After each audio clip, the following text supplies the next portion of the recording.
Hello, this is Stephen R. Covey. I can hardly believe that it has been 20 years since we first published The 7 Habits of Highly Effective People. Since the book first hit stores in 1989, the 7 Habits book has sold more than 20 million copies, has been translated into 38 different languages, and was named as the #1 most influential business book of the 20th century. Our little consulting company called Covey Leadership has now grown from a handful of associates to become Franklin Covey, the global leader in effectiveness training for organizations, teams, and individuals in 123 countries around the world. The success that we have been blessed with is all based on aligning ourselves and our organization with foundational principles of effectiveness. We have learned by centering our lives on timeless, unchanging principles, we create fundamental paradigms or ways of thinking that helps us live our lives more effectively. Principles are the center that put all other areas of life in perspective. While we are free to choose our actions, we are not free to choose the consequences of those actions. Principles do. This video program will teach you what I call the foundational principles which the 7 Habits of Highly Effective People are built upon. In this program, you will see me teaching each of these foundational principles to various groups we have worked with over the past 20 years. While my hairstyle and looks may have changed these past 20 years, the principles of effectiveness have not changed, nor will they throughout all of man's existence. I hope you will pay close attention, take notes, and teach your loved ones what you will be learning. If you will learn and apply these principles in your life and the lives of your family, friends, and business associates, you too will experience the power of proven principles. In conclusion, just remember this. Everyone chooses one of 2 roads in life, whether they're young or old, rich or poor, men and women alike. One road is the broad, well-traveled road to mediocrity. The other, the road to greatness and meaning. The range of possibilities that exist within each of these 2 destinations is as wide as the diversity of gifts and personalities in the human family. But the contrast between the 2 destinations is as the night is to the day.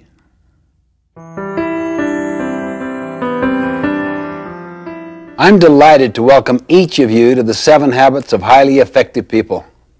I believe that your involvement with this material can be one of the most exciting learning experiences of your life.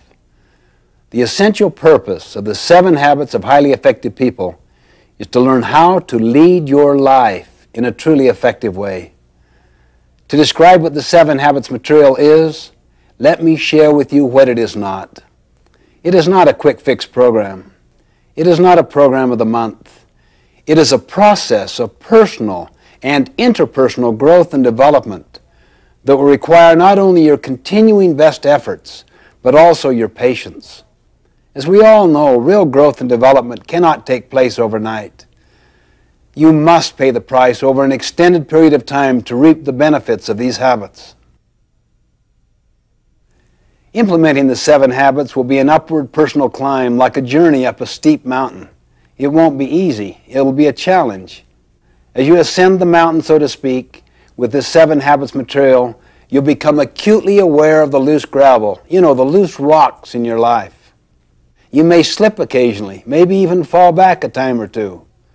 You will feel the gravity pull of old habits working against you. But I'll assure you, as you continue in your climb and endure in your efforts, you will begin to feel a level of exhilaration and of attaining entirely new heights in your life, higher and higher levels of effectiveness.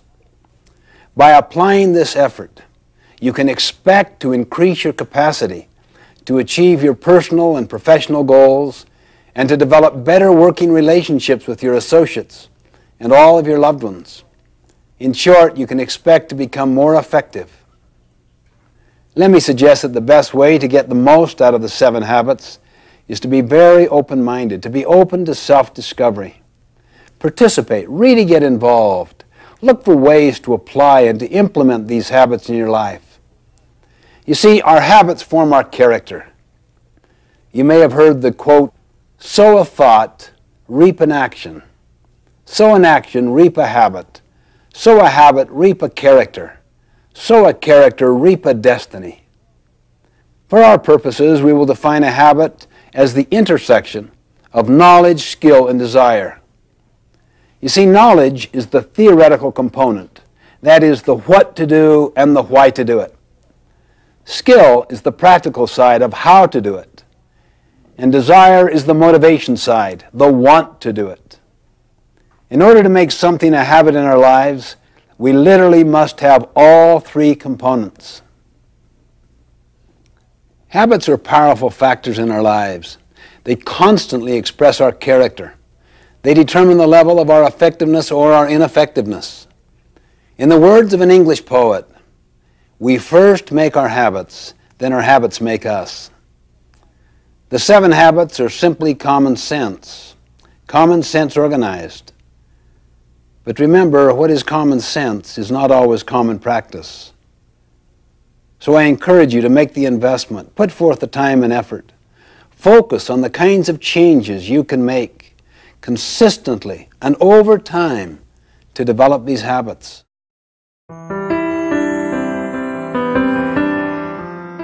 The development of the 7 habits began with a study I completed in 1976. I wanted to study the success idea in America and how it evolved. So I got into the popular success literature going back for 200 years. This included many, many books, magazine articles, annotated bibliographies, summaries, reviews.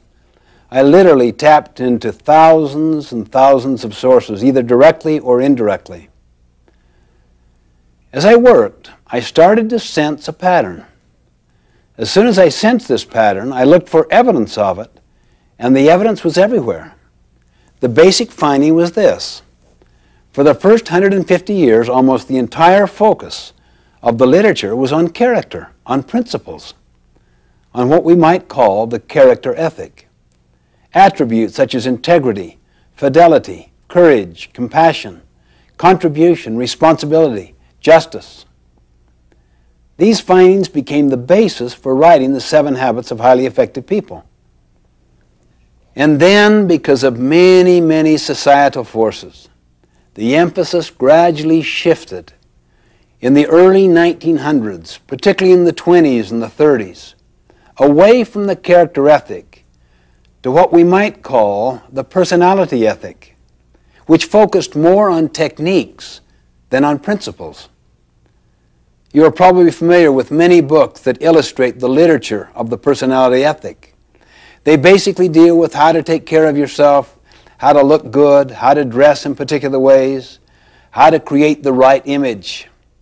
In other words, the personality ethic focuses on how to appear to be rather than on how to actually be. Many of these techniques have real merit.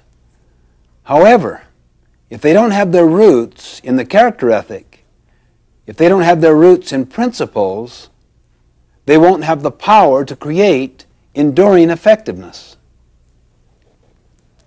For example, what if people learn techniques of influencing others, but they're fundamentally duplicitous or deceitful in their character? What if they really wanted to use people to build their own economic success? They might develop smoothness in their relationships so that they can have their own personal ends achieved, money, fame, glory, whatever. They really couldn't care less about contribution or service, purpose, adding value, helping others. How much trust would you have in them? How willing would you be to follow them or to rely upon them when things get tough? You know, one time I had a student come to me and say, "How am I doing in your class?" I looked him in the eye and said, "You really know how you're doing, don't you? A lot better than I do. How are you doing?" And he kind of looked down squeamishly. Well, not too good, I guess. I just had kind of a rough time lately, and maybe I haven't applied myself as much as I should have. You really came to find out how well you'd psyched me out, how well you'd psyched out the system, isn't that right? When in fact, you kind of know in your heart how you're doing. Well, how am I doing, he said. How are you doing? Let's focus on what's really happening, not on what's appearing to happen. You see, this whole personality ethic with its technique focus is like the tip of an iceberg. The tip, or that part which is seen on the surface by others. It's above the water. The character ethic is like the great mass of the iceberg under the water.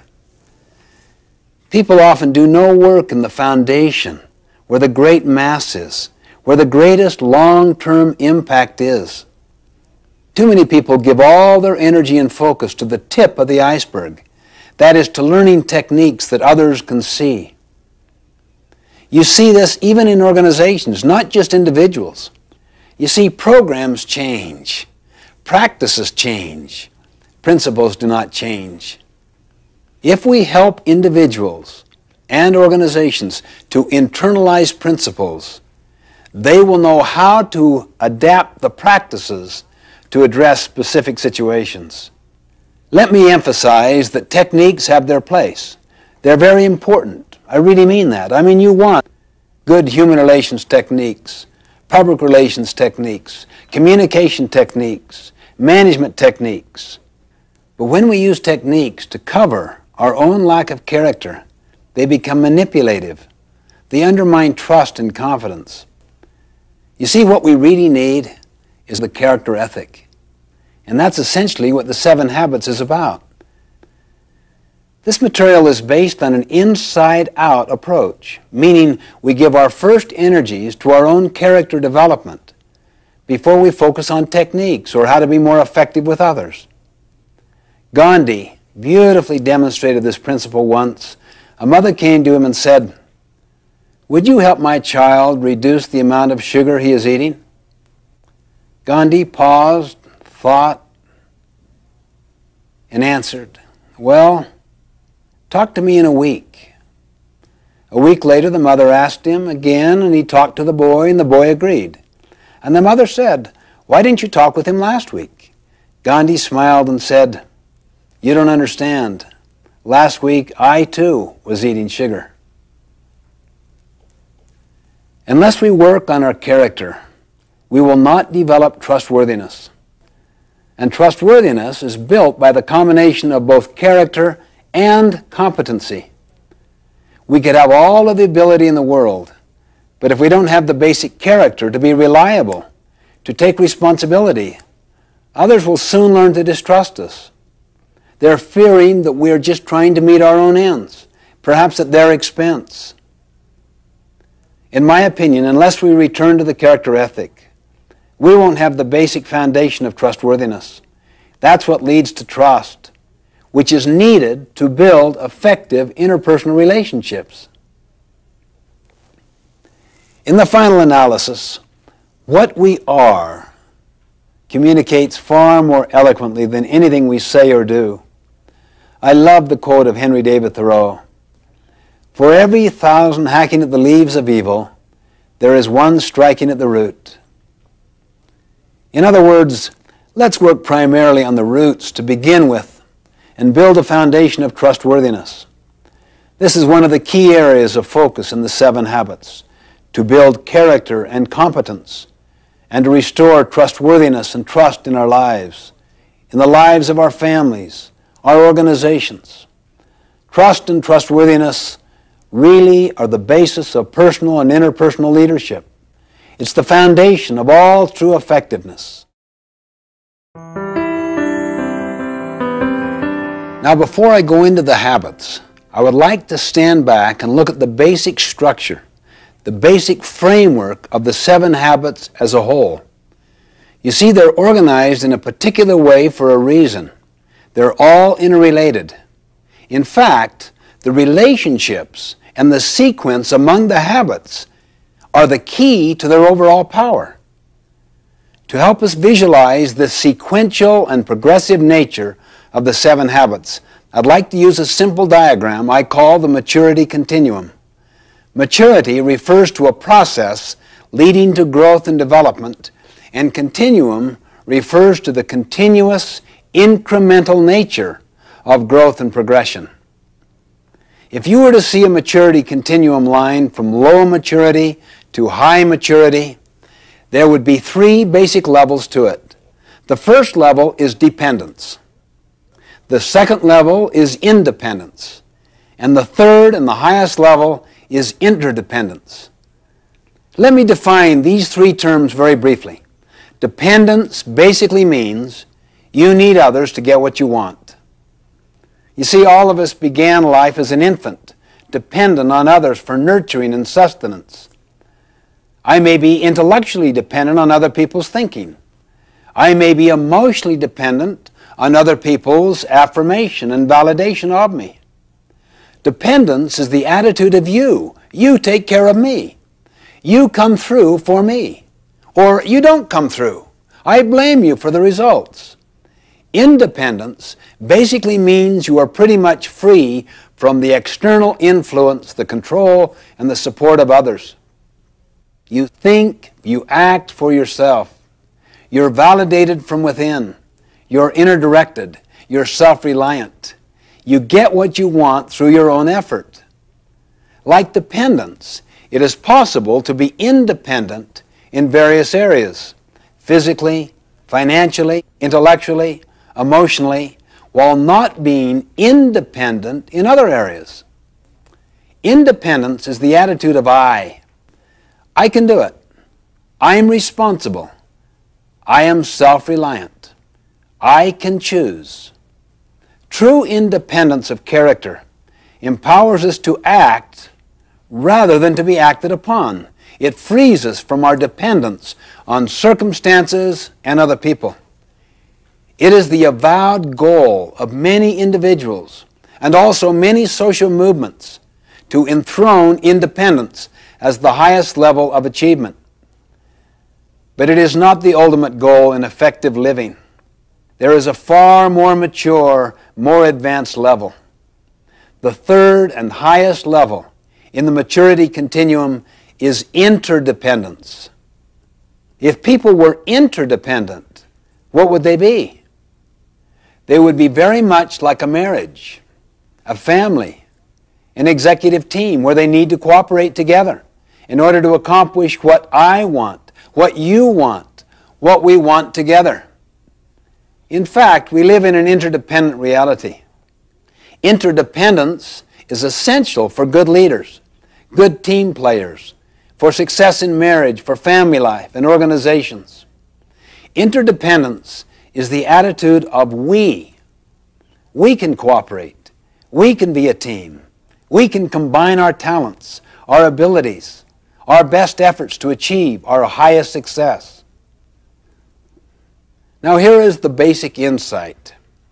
Think on this. Until you and I are independent, we cannot be interdependent. Let me say that again. Until you and I are independent, we cannot be interdependent. In other words, we can't do calculus before we understand algebra. We can't run before we learn to walk. We neither can learn to work cooperatively with other people if we don't have internal self-mastery. That's why the first 3 habits, be proactive, begin with the end in mind, and put first things first, deal with self-mastery, self-control, self-dominion. They form the deepest part of our character. They constitute what I call the private victory, the victory over self. You see, private victories must precede public victories. To lead others effectively, we first must be able to lead ourselves effectively. For example, when I make a commitment to get up early and exercise, and I literally carry it out, I feel better. I feel better about myself. I have greater emotional strength. I have better physical energy. You see what that means? A private victory. As a result, I do better in all my relationships with others. That's the public victory. However, have you ever noticed the tendency to be irritable with others after failing to keep a commitment to yourself? I know, speaking for myself, I can usually trace my weaknesses, my failures in dealing with others to some flaw, some failure to win my own private victory. These first three habits lead us from dependence to independence. Then once people have control over themselves and have a measure of independence, they're ready to deal with the next three habits. Think win-win. Seek first to understand, then to be understood, and synergize, all of which helps us in our relationships with others, enabling us to be successful with people. Habits 4, 5, and 6 develop what I call the public victory, effectiveness with others. It's based on teamwork, on cooperation, and communication. Habits 4, 5, and 6 utilize our personality. They're more skill-based, and they lead us from independence to interdependence. That is the attitude of we, where we cooperate to accomplish desired results. Then habit 7, sharpen the saw, is the habit of renewal, of regular, balanced renewal in all of the dimensions of our life. It surrounds and encompasses all of the other habits. It is the habit of continuous improvement that creates an upward spiral of growth and development. Now, interdependence is a choice that only independent people can make. For instance, let's say you're my supervisor and I'm very dependent upon your opinion of me. I'm also dependent financially and intellectually upon you. But let's say you have some blind spots in your performance and you really need feedback. I'm aware of your blind spots. I also have enough skill to give you feedback. But would I do it? I wouldn't. I'm too dependent upon you. I'm too angry at you. I'm mad because those blind spots hurt me. I have what's often called a love-hate relationship. You see, the person you're dependent upon also controls you. If you don't get what you want, it makes you mad. So I wouldn't possibly give you honest feedback. I don't want to rupture my relationship with you. So what do? I talk to others, and then they share their experiences, and they validate me, and we badmouth you. We're simply not interdependent. If I were truly interdependent, that means if I'm first of all independent, I could go to you and I could say, could we have a visit? I would like to share some of my concerns. But if you were dependent yourself and used to borrowing strength from your position power, you might try to intimidate me. You might say, well, what is it, Stephen? Let's get to it right now. What are your concerns?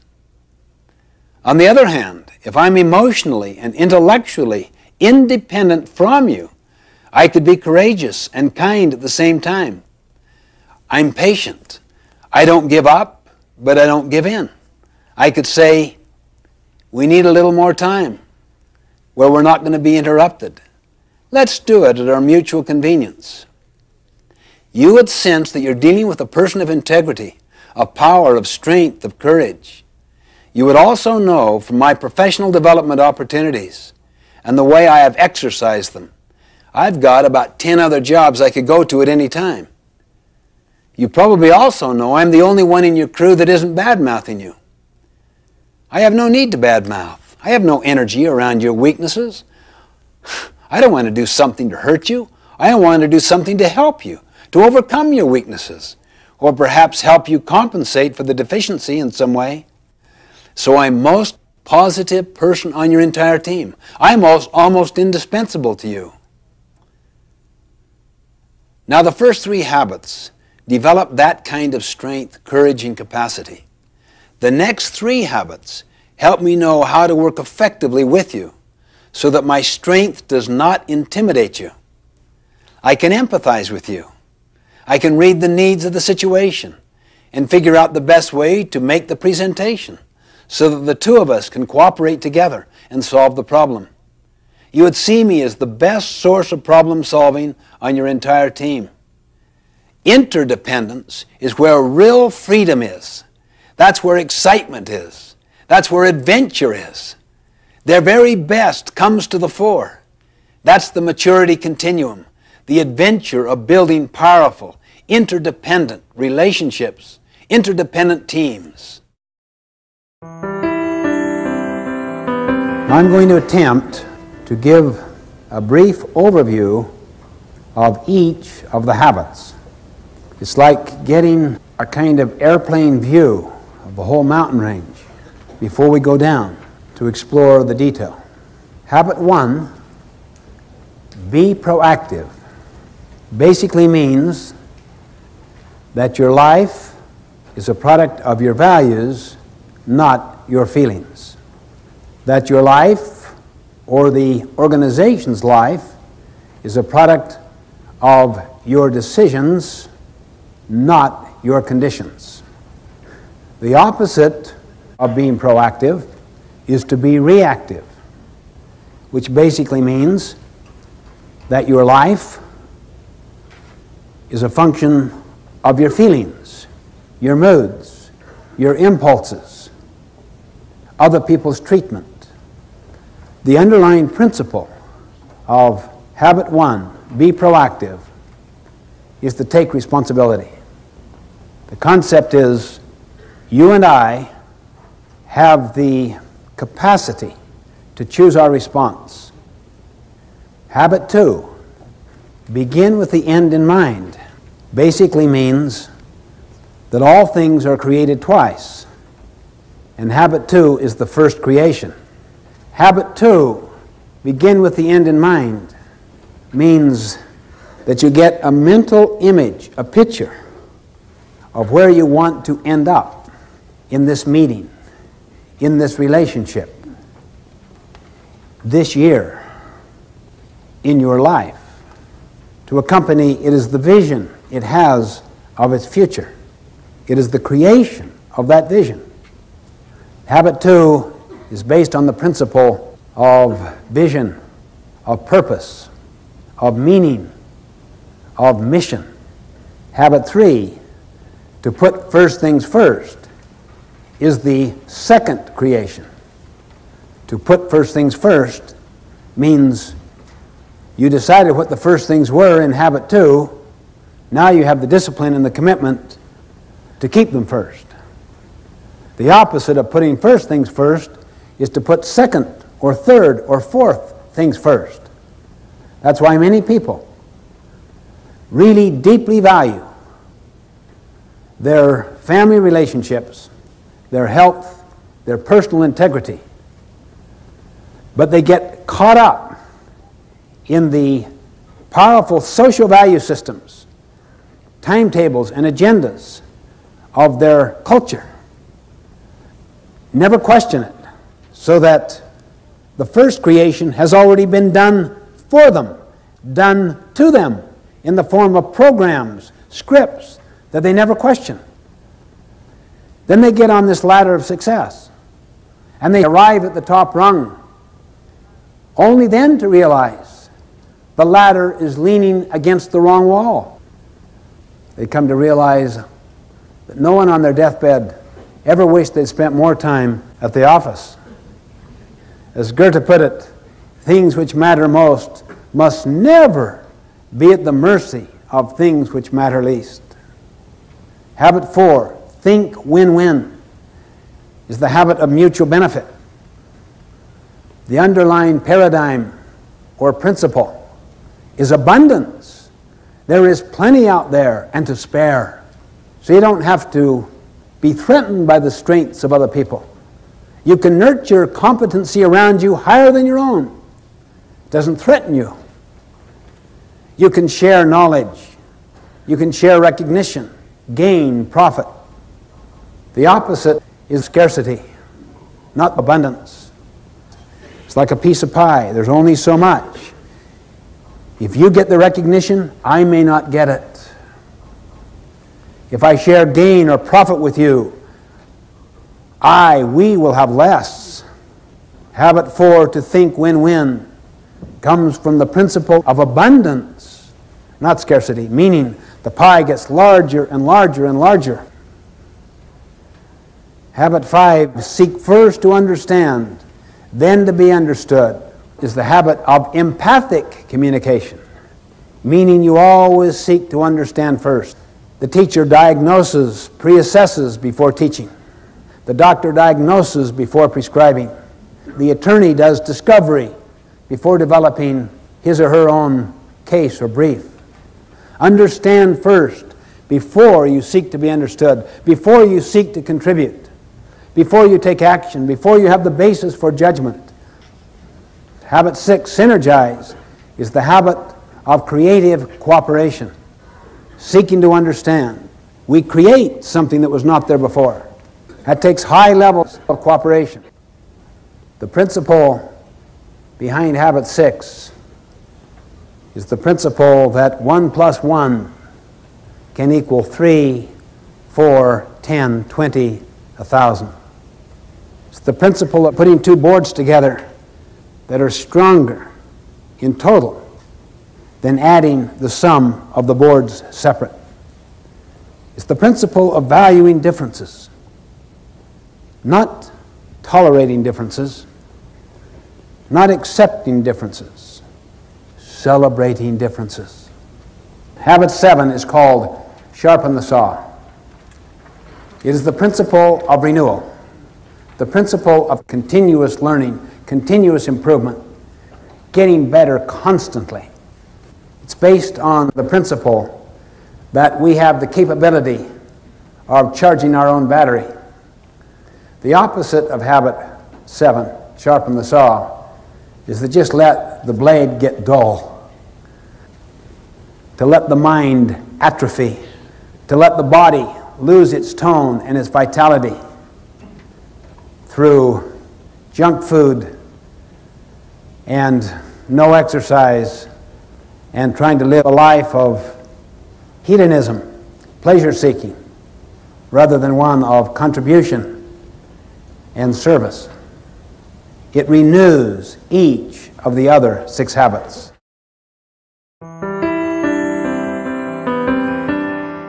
Now, simply, the 3-person process is this.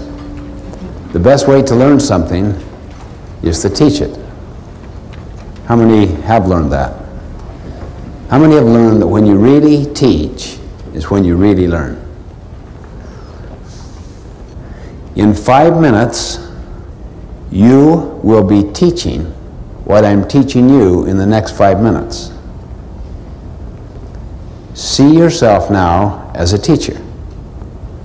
I'm going to briefly describe the 3-person process and the 4 benefits that come from the 3-person process. Now, notice your behavior right now.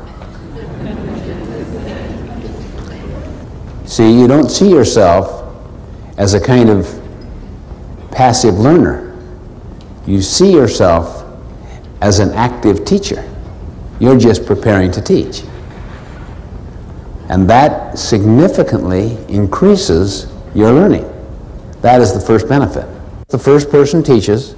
The second person first captures, understands, then evaluates to see if it makes sense, thinks about application, and then teaches the third person.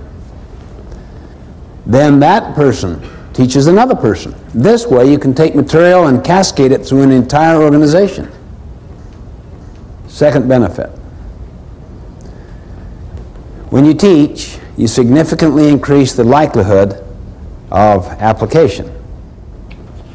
For instance, if you're teaching people to be better listeners, isn't it probable that you'll try to be a better listener yourself? See, the real most foundational learning comes from doing. Teaching may give you more intellectual understanding, but the internalization of the ideas comes in the application of those ideas. That's even a higher level of learning. Third benefit. When you teach, you significantly improve communication. Notice the 3-person process there. Why do you think communication would be significantly improved? Notice the first person teaches, and what does the second person do? first captures or understands before evaluating. What is the number one obstacle in the field of communication? People do not listen. They do not capture accurately. They evaluate while they're listening. But if people are trained to capture accurately, completely, before they judge, you can listen for purpose, main points, how each point is proven or validated, how each point is illustrated or applied, and value. The fourth benefit. When these things happen I'm talking about, it is very bonding to the relationship. The relationship gets steeper and stronger. Why? There's so much authenticity. There's so much sincerity. There is so much empathy and creativity being manifested in the communication processes. When you do this with your children, you will learn better. The next time you send somebody to a convention, to some training activity, to some association meeting, before they go, what do you say to them? When you return, you will have the privilege of distilling the essence of what you learned to the assembled staff for half an hour. You'll find they'll attend the meeting sober. They'll take notes. From the moment you give that assignment, they will be in sweat city. Seriously, they'll go to work. All 8 cylinders will go to work. It's the single most powerful thing I have ever learned in the field of education. Use the 3-person process and you will double, quadruple the impact. And you will see those 4 benefits happen. It's the essence of the process that we use, the 3-person process. When we get into the 7 Habits material, we have to realize that it is all based upon principles, upon natural laws. That is why we are presenting this foundational material first. We need to understand the concept of a principle and the concept of a paradigm, and also how to define effectiveness. Then we'll look at the 7 habits. I suggest that principles are not only natural laws, objective, factual, external to ourselves. I suggest they are also self-evident. How would we know that? We have found that if you can get enough people interacting freely and synergistically who are informed, all the value systems are the same. We find that regardless of one's background, religion, culture, nationality, race, gender, regardless of the level in the organization, regardless of the industry or the profession, the same underlying values are universal. They represent what we could call principles. There is consensus that surrounds them, such as integrity, service, contribution, the growth and development of people, kindness, how you treat people, dignity, fairness. These are universals. Every one of the habits represents a principle, a fundamental natural law that is self-evident. Now, let me just give an illustration of the difference between a social value and principles. It was a dark and stormy night. Captain, Captain, Captain, wake up. What is it? Sorry to awaken you, sir, but we have a serious problem. And we've tried to solve it and can't. What's the problem? There's a ship in our sea lane about 20 miles away that refuses to move. What do you mean they refuse? Just tell them to move. We have, sir. That's the problem. They won't respond. I'll tell them. The signal goes out. Move starboard 20 degrees. The signal comes back. Move starboard 20 degrees yourself. What arrogance. Who is this guy? He doesn't know who I am. Let him know a captain is giving the command. The signal goes out. This is Captain Horatio Hornblower, the 16th. Move starboard 20 degrees at once. The signal comes back. This is Seaman Carl Jones, the 3rd. Move starboard 20 degrees at once yourself. This is a command. A seaman commanding me, a captain. I can't believe this. What is going on? Let them know who I am. We're a battleship. We could just blow them out. The signal goes out. This is the mighty Missouri, flagship of the 7th Fleet. Signal returns. This is the lighthouse. You see, lighthouses are like principles. We don't break them. We break ourselves against them. This is why humility is the mother of all other virtues. Openness, teachability, humility, awareness of external realities. If you can cultivate that and apply it with other people, you'll change the whole nature of the culture. It'll become a principle-centered culture, not one driven by social values. I had a friend of mine who said, our company is value-driven. I said, every company is value-driven. Hitler was value-driven. The question is, are the values in alignment with principles? That is a humbling question. Are my values and my habits in alignment with principles, with natural laws?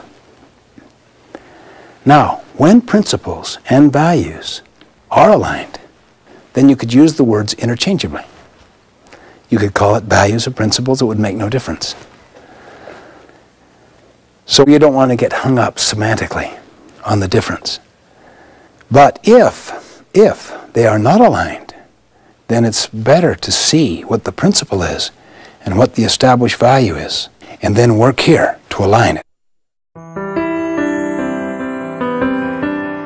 It's constantly an effort to understand principles. The law of gravity. Gradually, the whole world has come to accept that. The apple falling out of the tree and hitting the scientist's head. Simple observation. The law of gravity governs. What if you had a legislature trying to repeal the law of gravity? A principle is the actual reality, like the law of gravity, the way things are. How many here, when you were in school, did a lot of cramming? Be honest now. How many got really good at it? How many here have ever worked on a farm? Ever cram on the farm? I don't mean just work hard at the end to bring in the harvest. I mean, forget to plant in the spring, flake off all summer, and then really work hard in the end to bring in the harvest. Well, it's patently foolish. We know that. Why? Because a farm is a natural system and is governed by what? Principles or social values? Principles. What about the development of our mind? What would you say? Social values or principles? The development of the mind, not the getting of a degree. You can't fake it. The development of the mind is based on principles, the law of the harvest, not on social values, however popular. What about the body? What would you say? Social values or principles? Our health, physical, mental, spiritual, emotional, is governed by the law of the harvest, by principles, not by social values. Now let's have just a little fun for a second. You look strong and healthy, and I'm sure he'll pass the test. Okay, now what we want are 20 straight back push-ups. If you get into the push-up position, please. Okay. All right, we're going to cheer you on. We're going to count for you, too. There's some Army guys back there.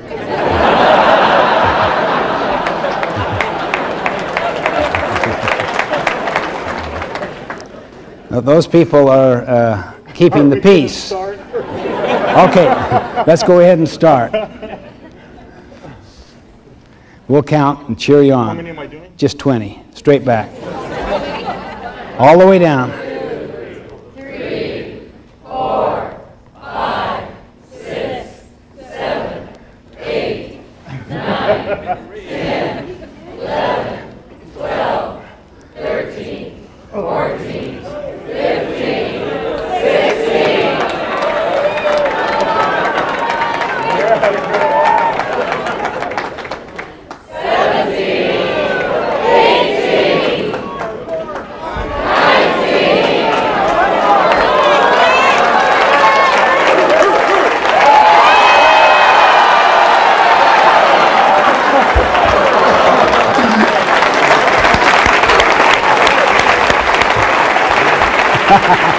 Thank you.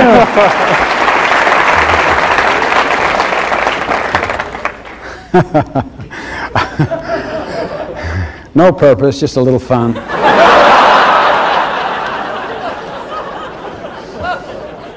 I sat next to him at lunch, and we looked at this cheesecake out in front. I ate it. You ate it? Told you you'd live with the consequences. Everything that I've been talking about is not easily achievable. It takes continuous effort. You can't fake, for instance, the ability to do 20 push-ups. You can't fake it. You have to pay the price. Next time I come back, he literally, I'm convinced, could do 25, even 50. But he'd have to pay a price to do it. It stirs up an awareness that we're dealing with realities out there, particularly principles that ultimately will govern. We are not in control. See, the traditional concept is get in control. We are not in control. Principles control. We control our actions, but the consequences that flow from those actions are controlled by principles. As Abraham Lincoln once put it, people will pass away, but principles never will. They endure. This is why we believe so much in the Eastern statement, give a man a fish, you feed him for the day. Teach him how to fish, you feed him for a lifetime. See, even though you may teach someone a practice, always try to teach the principle which underlies it, because the situation may change and the practice no longer applies. But the principle will be constant. Principles are universal natural laws, self-evident, self-validating. They govern. Ultimately, values don't govern. Principles ultimately govern. A paradigm comes from the Greek root paradigma. It basically means a pattern, a model, a representation. Something that stands for something else. It comes from the mental image you have in your mind of the way things are out there. And the images we carry in our heads of the way things are, of reality, come basically from our own backgrounds, our own experiences. All of us think we see the world as it is. In fact, we see the world as we are. We project onto the outside world, our environment, the people we associate with, including how we see ourselves. We project out of our own conditioning experiences, our background, a certain representation, a certain model, a certain set of expectations, a certain assumption on that reality out there. And we think that's the way it is. I might describe myself or you or a situation as if I am describing it as it is. In fact, I am describing myself, that is, my perceptions, my frame of reference, my worldview, my value system, my autobiography, and I'm projecting it upon the outside. Now let me give a very simple layman's way of looking at a paradigm. It is a map, like a map of this hotel, or a map, let's say, of Portland. I'll ask this gentleman.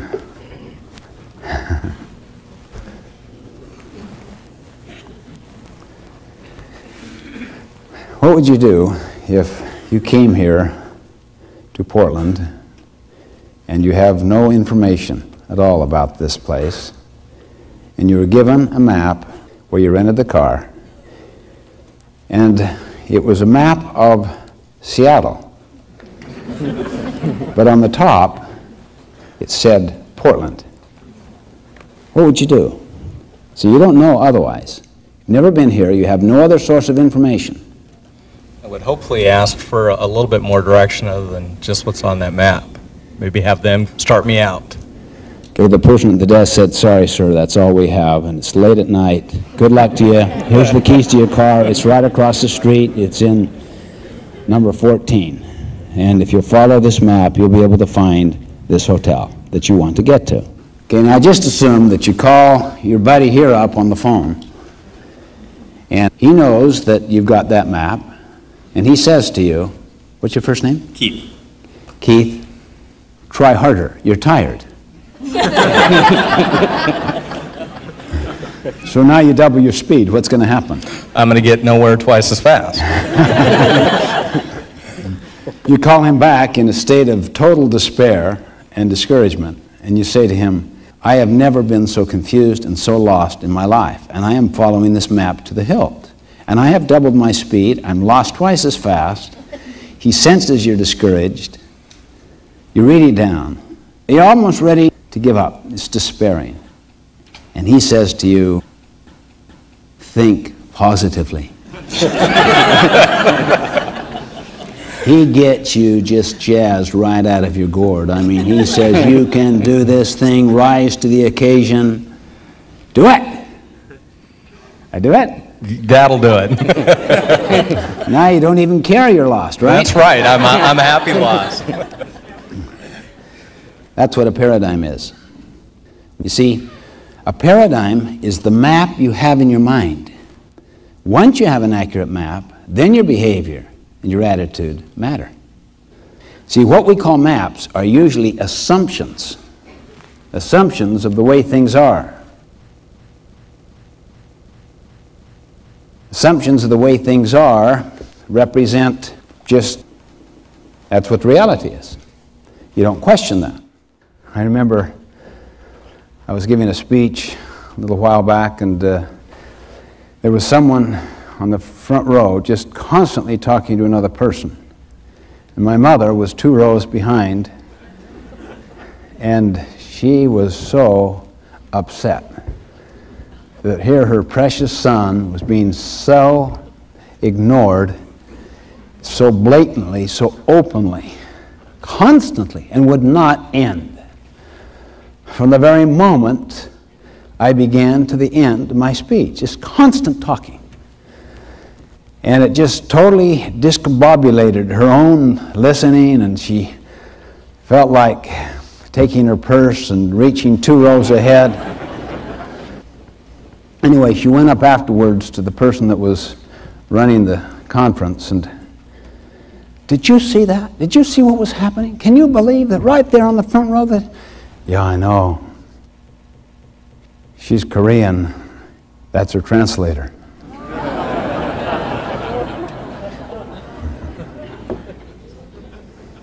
I was on a subway,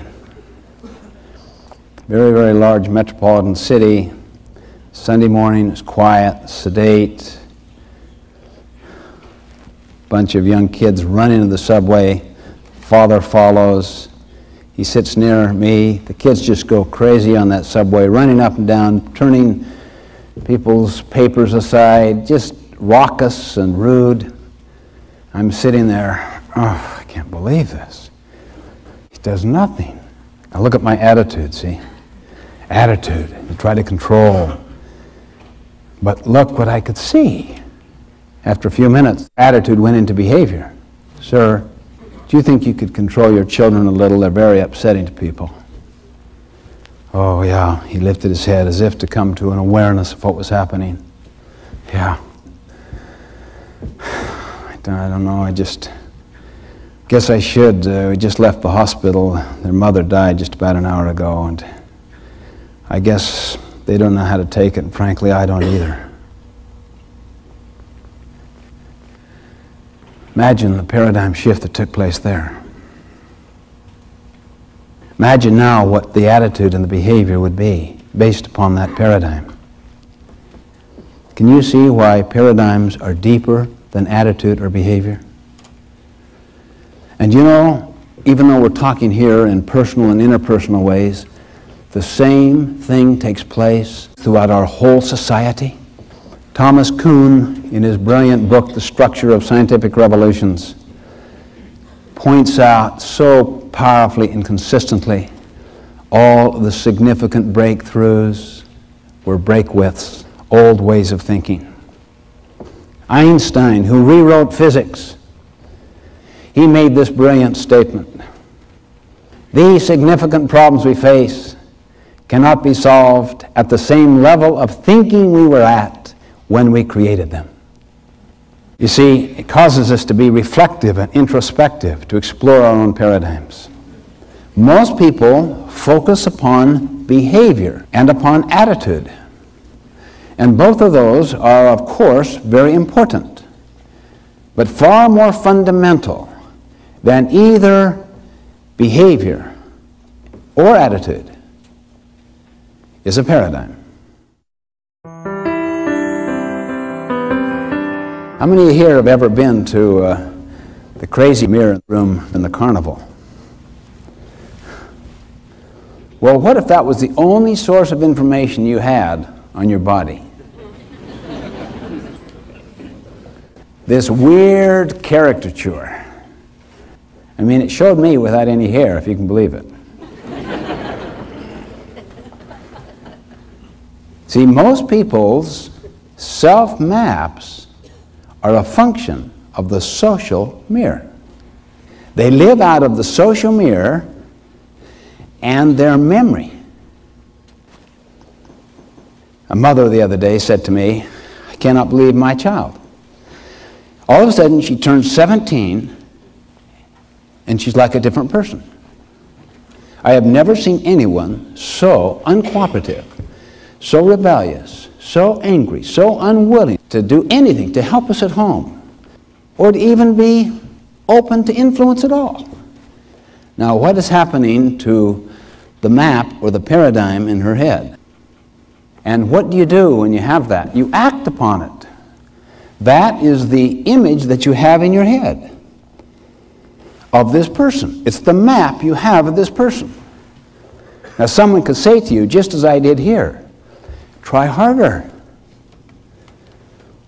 Try to be more positive. But as long as a person carries that map, that image of this other person in their head, they're going to treat them that way. As soon as they treat them that way, the tendency is for people to respond accordingly. It's called the self-fulfilling prophecy. People live up to the social mirror that surrounds them. Now, I said to this mother, notice how you see your daughter.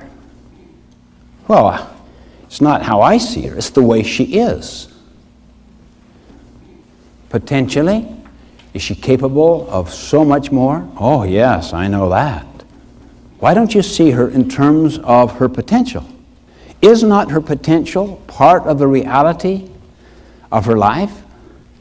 Isn't it really the larger part? Where the present manifestation, as she goes through, say, the emotional ups and downs of her teenage so-called identity crisis, you could live out of your imagination. and out of a map, a paradigm, a view based upon her potential, which you deeply really believe in. Yeah, but what do I do with all this behavior and the totally unwillingness to cooperate, to do her part? Observe your paradigm. Observe the map you have of her. I remember I was in a situation like that. One of our teenage sons, just between the grade school and junior high, was just not performing. He wasn't adequate in any area. Athletically, people would fall apart with laughter watching. You know, almost swinging the bat before the ball was pitched. Academically, not only wouldn't do well on tests, couldn't even begin to take them. Socially, sometimes very embarrassing. Now look at the evidence we have. And Sandra and I, my wife, would talk about this. Well, maybe every family deserves their one. But we cared about this boy, and we were very worried. And I remember one time talking about this same subject in Armonk, New York. And I was talking about a study which opened up the whole field of what's called the self-fulfilling prophecy, where a computer in England called the bright group dumb, essentially. Here's the teachers. It's the bright group over here. You've got 120, 130 IQ. They love education. They love learning. You'll really enjoy them. This group here, you can kind of tell when you just look at their faces.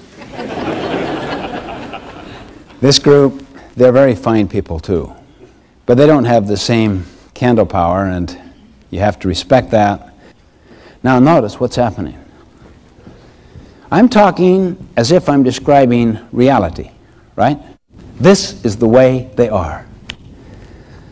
And they buy it. And they act on it for a period of several months. In other words, it becomes their view, their paradigm. But you know what? Several months later, they discovered there was a computer mistake of some kind, and the two groups were switched. They immediately tested, without telling anything to anybody. This group here went up something like 18 points. This group went down 14 points. The self-fulfilling prophecy. Our self-maps, our self-paradigms, so much a function of the social mirror, a reversal based upon expectancy, paradigms, the mental representation, the maps held by these people. That is the significance of paradigms.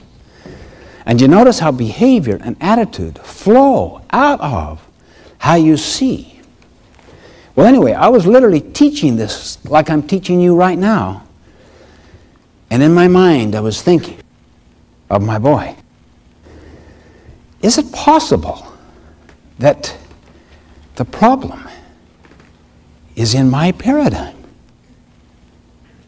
That the problem is with me, not my boy?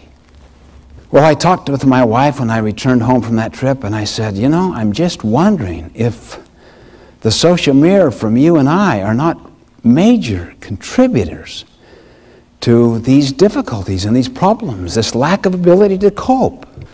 We found that we were to some degree trying to get social mileage out of our kids' good behavior. See, that was part of our motive, of what people thought of us about our children. We liked the way they would speak well of us because of the performance of our children. We worried what would happen if they didn't live up to it. We see what we seek. So we explored our motives and said, this is not what we seek. We began to see him differently. As a person precious in his own right, not to be compared with anyone else, not to get into the social mirror of comparison against timetable, social agenda. He could easily be a late bloomer with tremendous potentialities that does not test out well in some areas. We don't know. It's just a whole big area of potential. And we were trained to put labels upon it. You see what I mean by the tendency is to project out of our own experiences, like a home movie, to project it onto someone else and to label. But we never explored our own motive. We never became reflective and introspective. Things were going well with the others, but all of a sudden, something threw us out of our standard operating procedure, and we couldn't just easily gloss over by psyching him up with PMA stuff. Come on, think positively, keep your eye on the ball when it comes now. All right, now, then you swing. That's okay, son, don't worry about it. Get off his back, You made mistakes. Okay, you're all fine, son. Then privately we talk with each other, see, oh, what have we got here? Duplicitous, unprincipled, as if he had no intrinsic merit and worth. That was the hardest part of the therapy, was dealing with self, exploring our own paradigms, loosening them up. But when you try to have people, to possess them, to own them, and to have their performance reflect on your reputation, your basic motive structure drives the paradigm of how you see that person, because you'll see them through this social mirror frame of reference. And then you get into the self-fulfilling prophecy. Hopefully, our humility, our willingness to surface the assumptions we make about life and to challenge them has been stirred up. Particularly when it comes to our maps of ourself, of our loved ones, of our boss, of our work associates, of other people. And then, out of that humility, to say to the other person, how do you see it? What is your view? What is your perspective? What is your frame of reference? What is your opinion? And you constantly get a better sense of the way things are. You get a better and better paradigm. The 7 habits of highly effective people. Highly effective. Not mediocre effectiveness. Not low-level effectiveness. High effectiveness. Quantum leaps in effectiveness. What do we mean by effectiveness? What is effectiveness? We could use the word success, but that word carries so much of the old social value connotation of having it all. That's why we use the word effectiveness. 7 habits of highly effective people. You know about Aesop and his famous tales about this poor farmer, really down on his luck.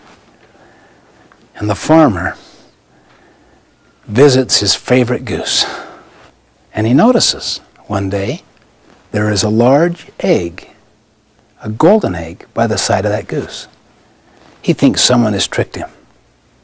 So he throws it away. Second thought, he decides to test it and finds out, indeed, it is pure gold. Pure gold. And he's been so poor for so long. And the next day, another one. And the next day, another one. Every day, there's another golden egg. He becomes so wealthy, so fabulously wealthy, but he also becomes very impatient and very greedy. He wants them all. He wants them all now. So he kills that goose, reaches inside to get them all, and of course finds none. Now, in that little fable is the essence of the definition of effectiveness. It's made up basically of 2 things. Getting what you want, and second, getting what you want in a way that enables you to get what you want again and again and again. We call it the PPC balance. P stands for production of desired results. PC stands for production capability. In other words, the capability of the asset to continue to produce the results. You can apply this to any field of human endeavor, any field. How many here have had a PPC imbalance with regard to the way you take care of your physical assets? Your car, your lawnmower. How many sometimes just run that over and over and not properly maintain? How many have had that experience? Why? It takes time to give attention, time and money to attend to PC, production capability.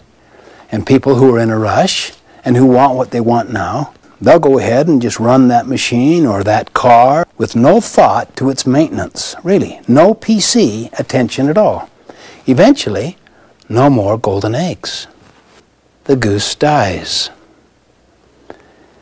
Let me ask you what you would do if you were in a situation inside a company. You're in charge of this machine. The machine is producing well, and you want to really impress those people upstairs with the way you can produce. And there's very quick upward mobility. So you're really only interested in short-term production results. What would you do with that machine? Put it into high gear. High gear. Run it over hours. Run it all the time. No PC, no maintenance. Why? That's downtime. That's costs. Just keep that baby running constantly. More and more and more golden eggs. Now you're promoted because there is such quick upward mobility. The growth is just enormous in that organization. Then the next new manager of the machine comes on the scene. By this time, the machine is broken down because of no PC. So he's got to do PC work, maintenance work, repair work. So his costs go like this, and his production goes like this. My cost went like this, and my production went like that. I wrote black ink, he wrote red ink. So what do we say about my successor? It's a bum. Yeah, what a loser. Really.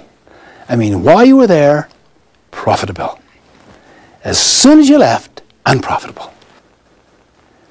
What about our bodies? How many here have the regular practice of a good exercise program? How many know you should? Well, ultimately, what will happen? Immune system could be weakened, make you vulnerable to all kinds of other diseases. What about the mind? What about the development of the mind? Constant learning. You can become so obsolete so fast if you don't pay the price on a daily basis to stay abreast of your own field and at least some working conceptual knowledge of how that relates to the other fields out there. Can you see why effectiveness with oneself, with body, mind, and spirit is a PC balance? With any physical assets, with even financial assets? How many have gone for the golden eggs from time to time in your life where you started to spend the principal instead of the interest? How many have ever done that? That is, you want to live a little higher on the hog, so you dip into the principal, the fun, see, the investment, rather than living on the interest, so that you can have more of what you want now. The whole idea of denying yourself, of subordinating it, of the discipline it takes to save before you spend, instead of to spend and then be forced to save. And that can then be a seedbed to other human interaction problems, or to in-law problems, or any other tender, sensitive areas. That's when you start to realize the goose has died, or is dying. It's sick. The same thing in a marriage relationship. You may have A situation like I saw a while back with the Young Presidents Organization and their families. Very successful person. Went from nothing to worth hundreds of millions of dollars and had a totally bankrupt family. And the question was asked, was this person truly successful? To use our language, effective? Well, in the business sense, maybe you'd say yes. But in the total sense, in terms of what really matters on one's deathbed, you'd probably say no. PC production capability was utterly neglected in the marriage or in the family. Can you see why effectiveness at home is a PC balance? What about business? What happens when you neglect the PC of business? Say with a customer. Think. You lose that customer. Okay. More than just that customer. That customer is going to tell others, and then you're going to lose everyone that she or he has influence over. It's why you cannot afford to lose a customer. Without any question, the most powerful advertising is word of mouth. People just accept it like that. That doesn't mean that you just give the customer everything. It means that you try to create a win-win situation so that on balance, what the customer wants and your capacity to keep producing for that customer, your PC, is in alignment and they're balanced together. I remember a clam chowder house that literally was so popular that you could hardly get near the place from about 11 o'clock in the morning till 2 o'clock. People would not only buy it for their lunch, they would buy a big bucket of it for their dinner and take it home. It was so good. It was just so popular. New management came in. No one knew about the change of management. Same name and everything else, but they watered down the clam chowder. Now, the bottom line, guess what happened for a month or so? It just zoomed like this. Why? They save all that cost, all that expense in the quality put into the clam chowder. But eventually, it liquidated the loyalty of their customer base. Liquidated it, little by little. The goose died. They tried to recover it, but by that time, there was a violation that had taken place with the public. Many would not even go back. They didn't trust him anymore. They wouldn't even believe those who said it was the same clam chowder as before. They felt violated. It's so often the case in human organizations that you can liquidate human resources by practices that focus on desired results, production of desired results, but neglects production capability. What about the employee who serves the customer? How can you neglect the PC with that person? Cut out training, cut out institutional advertising, cut out research and development, any form of people development. I mean, you can just about double, quadruple the bottom line of any organization you want by cutting out PC. And for a quarter or two, what's it going to look like? Look at the golden egg just absolutely raking in. Always treat your people exactly as you want them to treat your finest customers. And they will. In most cases, they will. It's a fundamental principle of PC in business. Focus on every stakeholder and ask, how well is the relationship with this stakeholder sustaining the capacity to produce what we want from that stakeholder, whether it be a supplier, the community, the environment out there, distributors, dealers, as well as the obvious stakeholders of customers, owners, and employees. You really have to ask that question. The ultimate PC balance is to fight to increase the economic well-being and quality of life of all stakeholders. You neglect one stakeholder, it will have a negative domino effect upon all the rest. That's why this PC balance is so foundational. Now I'd like to introduce you to a concept called the emotional bank account. You know what a financial bank account is. If you were my banker and I were to make many, many deposits into this bank account, it would gradually get larger and larger. I could even take withdrawals from it, but I have great reserve capacity. An emotional bank account is like that as well. You could make many, many deposits over a period of time, which would build my reserve capacity with you. If I make a mistake, that is a small withdrawal, and the trust is so high, I still have a huge reserve capacity. If I make a huge mistake that violates, in the deepest sense, our agreement, it may cause the emotional bank account to be overdrawn all at one time, see?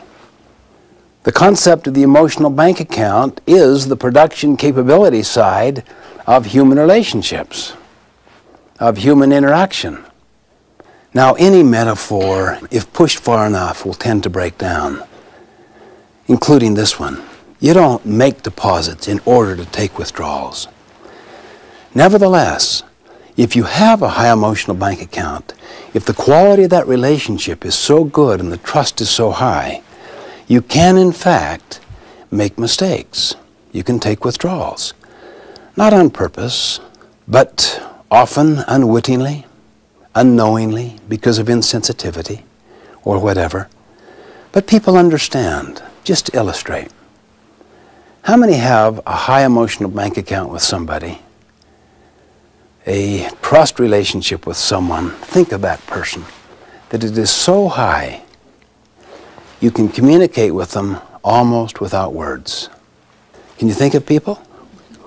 How many have such a high emotional bank account that you can even make mistakes in your communication and they'll still get your meaning? Why? They know your heart. They know what you represent. Now the opposite.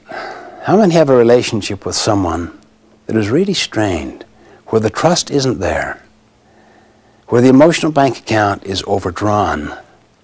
How many have had that in your life or now have one of those in your life? Now what happens when you communicate? What happens when you are very clear in your communication? It won't take. They're always looking for the hidden agendas. They're reading between the lines. What's going on here really? And if you make a small mistake, boy, that thing can be blown all out of proportion. Talk about drowning in a puddle. Talk about exacerbating some small little weakness into a major character flaw or something like that. What originally began as just simple misunderstandings are exacerbated until they become major communication breakdowns. Some people even call them personality conflicts. I was doing a seminar one time on the Oregon coastline. It was so beautiful that we actually held our meetings outside. People just wanted to be immersed in this nature. A lovely day, it was warm.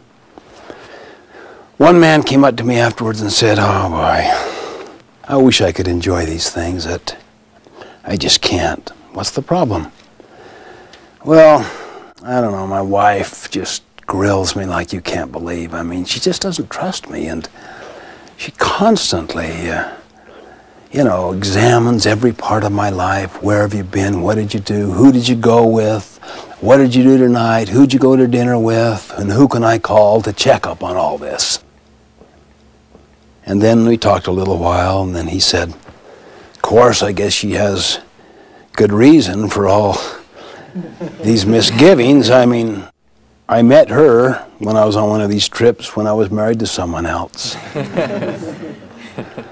And I remember saying to him, "You cannot talk yourself out of problems you behave yourself into. There is no shortcut. There is no quick fix. The law of the harvest governs." Let me share with you a few examples of deposits and withdrawals into the emotional bank account. The first and most important deposit kindness and courtesy. The opposite, of course, would be unkindness and discourtesy. A second deposit, make and keep promises. The opposite of that is don't make promises, or make them and break them. To make and keep a promise essentially lets the other person know you can be counted upon. You're dependable. You will come through. There is no ability like dependability. You gave your word, you kept it. The circumstances changed, you kept it. The mood changed, you kept it. You come through. If the circumstances change to the point that it would be unwise to keep that promise, you immediately communicate and get them to understand those new circumstances so that they will relieve you of the promise. Be very careful before you ever make a promise, particularly if it's about a promise dealing with something that's terribly important to another, that is of jugular importance. Be very careful. The withdrawal is not to make any promises at all, though, because you create no hope. That is a withdrawal as well. Not as big, though, as making one in order to placate someone, to kind of have them be satisfied right now, and then to break it downstream because your mood has changed or the circumstances have altered, or you just don't want to keep it and you just made it because you wanted to please them at the time. Insecure people make promises freely and quickly all of the time. Another very powerful deposit is the way that you manage expectations. You want to make sure that expectations are clear and unambiguous. Some people, particularly if they're rather immature and insecure, will read an expectation as a promise. So you have to be very explicit to manage expectations. If you sense that people implicitly are projecting expectations upon you, sometimes you have to say, let me clarify the expectations so that people, they're at peace. The withdrawal is to have unclear expectations, unidentified expectations, ambiguous expectations, unacknowledged expectations that lie implicit inside people. Our frustrations are a product of our expectations, and we control our expectations. Therefore, we indirectly control our frustration or our satisfaction. Another extremely powerful deposit strikes at such a deep tendency that many of us have, having to do with being a judge. I call this deposit loyalty to the absent. The withdrawal, of course, would be disloyalty and duplicity. Always be loyal to those who are not present. Speak about them as if they were present. If you're critical, the spirit is one of constructive criticism, one of helpfulness or understanding. You see, the moment the two of us sit and badmouth our supervisor here, what do you know I'm doing when there's a strain on our relationship? What am I doing? What do you think I'm doing? Well, if there's a strain in our relationship and I'm talking to him about you, what am I doing? Doing the same thing. Exactly. That he and I did about him. I see. You see, it is not principle-centered. He knows it. He knows my tendency. So that when we speak about the one who is absent in a way that would show respect for him, even if we're critical of him, but in a constructive, positive way, what does he know I'm saying when visiting with him, who is critical of him? That I would do the same thing. In other words, if you want to retain those who are present, be loyal to those who are absent. Now, when the sun is shining and you sit and kind of badmouth somebody, it kind of unites you, doesn't it? Kind of cements your relationship, because see, you have a common enemy, as it were, or someone that you both agree on and you can tear into, see? Kind of unites you, and you look for evidence, and then you have breaks and talk about the person, and maybe even have lunch over that person's sins and share each other's stories. Make your mind up. And if you're into team building, if you're into culture building, if you're into family building, make a commitment, everybody. If there's any difficulty with another person, what do? Go directly to the person. You don't talk behind their back. I was failing this one time, complaining to the university president of a university that I was a visiting professor at about his housing director, who had given us such a bad housing situation, contrary to our agreement and expectation. And I was really cutting into the guy, his competency. And the president said, "Stephen, I'm so sorry to hear about this housing situation you're in.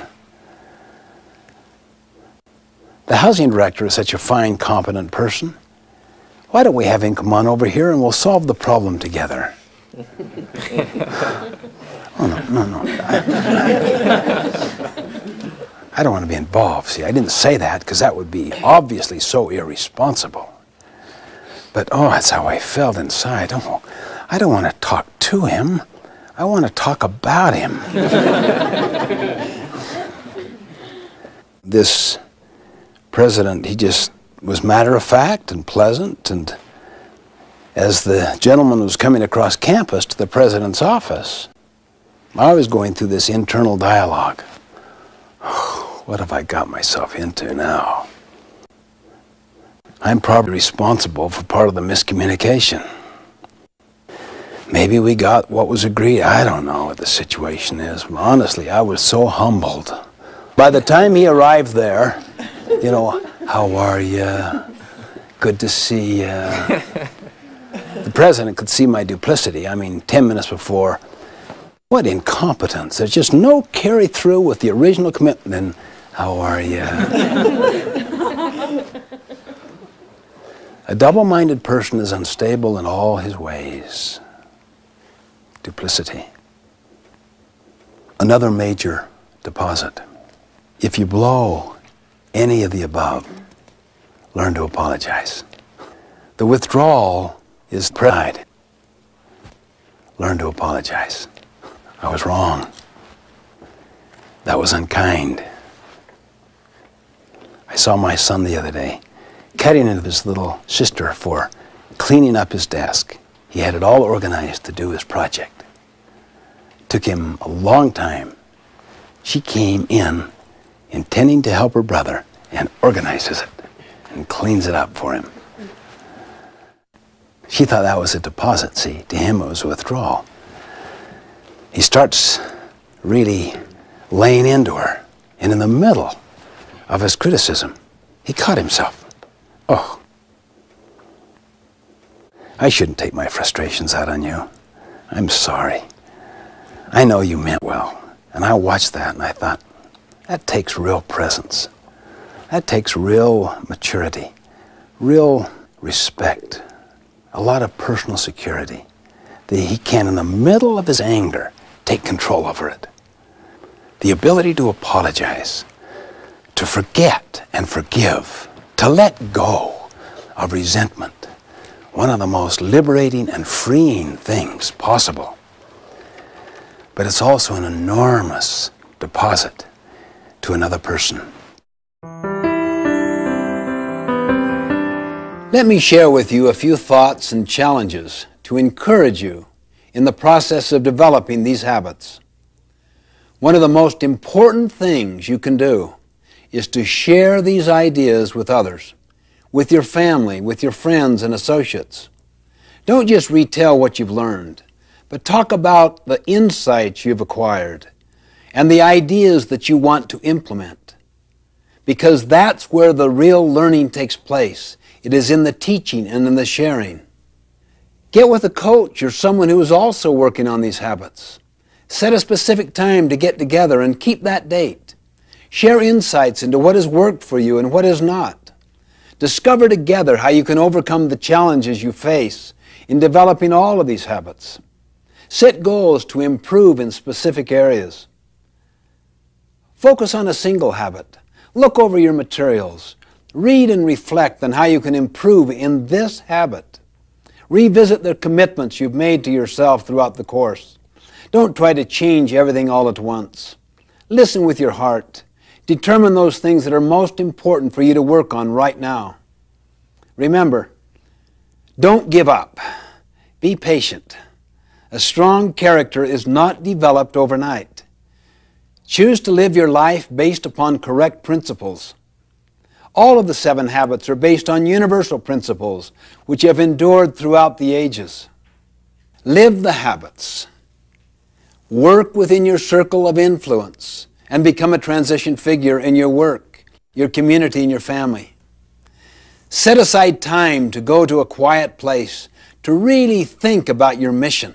What is it you stand for? What is your purpose? What are your values? Keep working through your mission statement until it inspires you. Then live by your mission. Choose to put first things first. Search for a win-win in every situation. Learn to stop and listen to others first. Listen with your heart. Value differences. Look at differences as the springboard to finding the third alternative. Finally, remember to always sharpen the saw, to renew yourself in a very balanced way.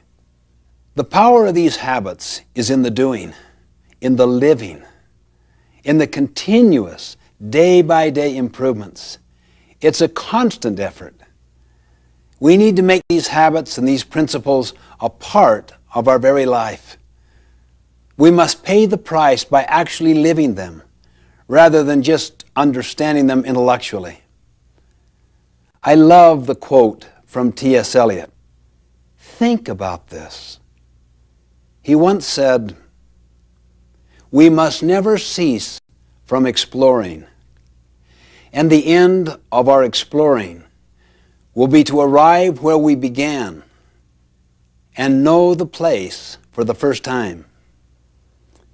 You see, in a very real sense, you already know these habits in your heart. The exciting thing is to embark on a lifelong adventure, an exciting time of literally internalizing them and living them and experiencing the magnificent fruits that come in the totality of our lives. I hope you've enjoyed watching and learning more about foundational principles of the 7 habits. I recommend that you go back and watch this video several more times, because real learning is spaced repetition. I highly recommend that you teach this material to your work associates and to your loved ones so that you will better live these principles. This is what I call the inside-out approach.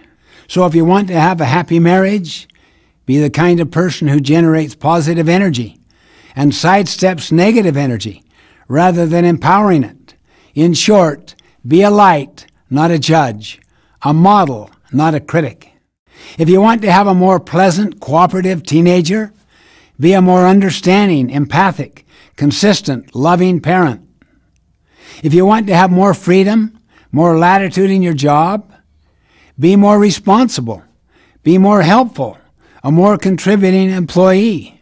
If you want to be trusted, be trustworthy.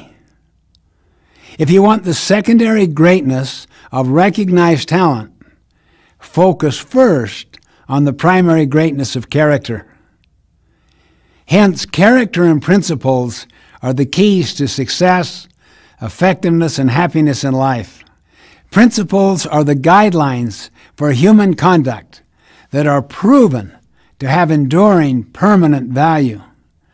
One way to quickly grasp the self-evident nature of principles is to simply consider the absurdity of attempting to live an effective life based on their opposites. I mean, I doubt that anyone would seriously consider unfairness, deceit, baseness, uselessness, mediocrity, or degeneration to be a solid foundation for lasting happiness and success. Being effective is learning to do that which produces the desired result.